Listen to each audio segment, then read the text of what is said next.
कि आपने मुझे बहुत महत्वपूर्ण विषय पे बोलने का मुझे मौका दिया। अभी मैं तमिलनाडु के डीएमके की माननीय सदस्य कानिमोझी जी को मैं सुन रहा था और उन्होंने मैं उनको धन्यवाद देता हूं कि कई महत्वपूर्ण बातें उन्होंने रखी और अभी भी उनको अपनी अच्छी बातों के लिए बधाई मिल रही है। हमें खुशी है इस बात की कि विपक्ष में जो लोग हैं उनको बधाई मिल रही है, लेकिन सत्ता पक्ष के लोग जब बोल के जा रहे हैं तो उनके सदस्य भी उन्हें बधाई नहीं दे रहा कोई। अध्यक्ष महोदय, मैं धन्यवाद देता हूं आपका भी, और क्योंकि मैं उनकी बात सुन रहा था, उनकी बात सुनने से मुझे कुछ याद आया। मैं ये कहना चाहता हूं 2 लाइनों में कि मैं दुनिया को मनाने में लगा हूं। अध्यक्ष महोदय, मैं भारतीय जनता पार्टी के लिए बता रहा हूं ये लाइनें कि मैं दुनिया को मनाने में लगा हूं, मेरा घर मुझसे रूठा जा रहा है।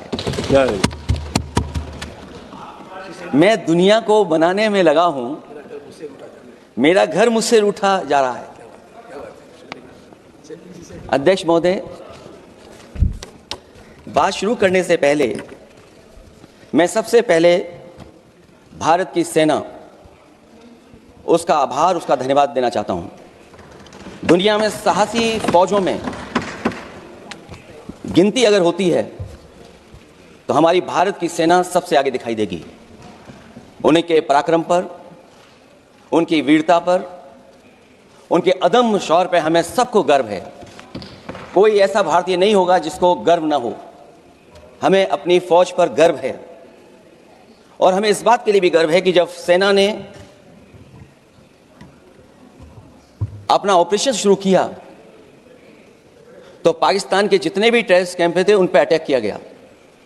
न केवल पाकिस्तानी कैंपों को नष्ट किया गया, बल्कि पाकिस्तानी जो एयर बेस हैं उन तक पहुंच गए, उनको भी नष्ट किया, ध्वस्त किया।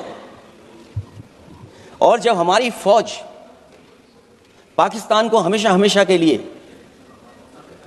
एक पाठ पढ़ा सकती थी, एक ऐसा संदेश जाता कि भविष्य में पाकिस्तान कभी ये हिम्मत नहीं जुटा पाता।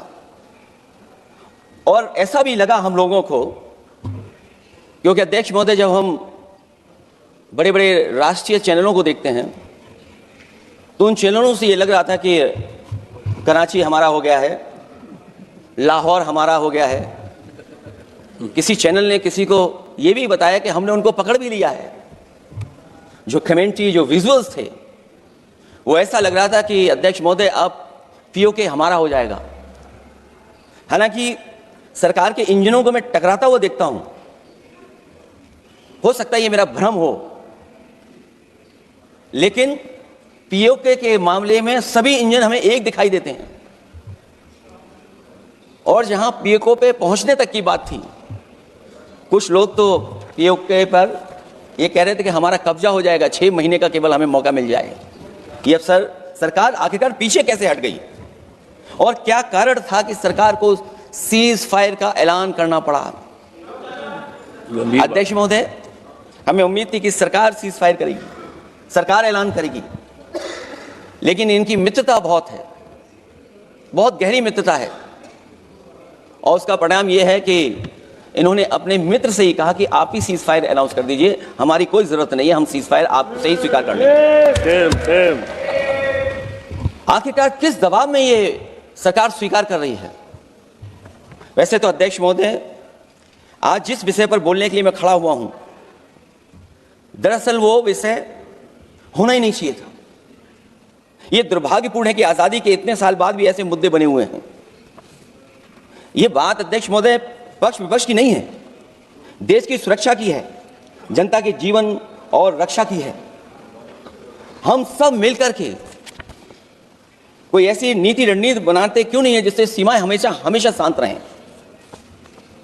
लेकिन पहलगांव की घटना ने साबित कर दिया है कि लापरवाही देशवासियों की जान ले सकती है। और अभी जब मैं